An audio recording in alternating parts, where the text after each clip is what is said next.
വിശുദ്ധ ജലത്തിൻ്റെ ഫലങ്ങൾ, ഹന്നാവെള്ളത്തിൻ്റെ ഫലങ്ങൾ അച്ഛൻ വായിക്കാം. പിശാചിൽ നിന്നുള്ള മോചനത്തിന്, അതായത് രോഗശാന്തിക്ക് പുറമേ പിശാചിൽ നിന്നുള്ള മോചനം കിട്ടും, പിന്നെ രോഗശാന്തി കിട്ടും. അതിനൊക്കെ പുറമേ ദൈവിക കൃപകളിലുള്ള വർധനവിന് ഇത് സഹായിക്കും. ഒപ്പം തന്നെ വിശ്വാസികൾ ജീവിക്കുന്ന വീടുകൾ, നമ്മൾ താമസിക്കുന്ന സ്ഥലം, വീട് കേട്ടോ, ശ്രദ്ധിച്ചോ, താമസ സ്ഥലങ്ങൾ, മനസ്സിലായോ?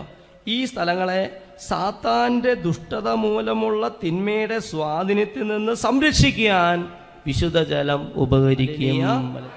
നമുക്ക് എപ്പോഴും വിശുദ്ധജലം എന്ന് പറയുന്നത് എപ്പോഴും നമ്മുടെ കയ്യെത്തുന്നിടത്ത് വേണം. അത് നിരന്തരം ഉപയോഗിക്കാനുള്ള ഒരു വലിയ ആത്മീയ ആയുധമാണ്. അത് നമ്മൾ നിരന്തരം ഉപയോഗിക്കണം. പലപ്പോഴും പലർക്കും ഇതിൻ്റെ അർത്ഥമോ ഇതിൻ്റെ ശക്തിയോ പലപ്പോഴും തിരിച്ചറിയാറില്ല.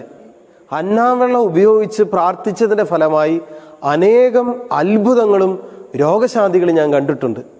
ഓരോ വൈദികരും ഹന്നാവെള്ളം ആശീർവദിക്കുന്നത്, വെഞ്ചിരിക്കുന്നത് അതിപ്രകാരം പ്രാർത്ഥിച്ചുകൊണ്ടാണ്. അത് പിശാചുകളെ ബഹിഷ്കരിക്കാൻ, ആത്മീയവും ശാരീരികവുമായ സൗഖ്യം ലഭിക്കുവാൻ, രോഗങ്ങളിൽ നിന്ന് സുഖം പ്രാപിക്കുവാൻ, അതുപോലെ തന്നെ ഇതുപയോഗിക്കുന്ന വ്യക്തികളെയും സ്ഥലങ്ങളെയും വിശുദ്ധീകരിക്കണമേ എന്ന് പ്രാർത്ഥിച്ചുകൊണ്ടാണ് ഈ ഹന്നാവെള്ളം തെളിക്കുന്നത്.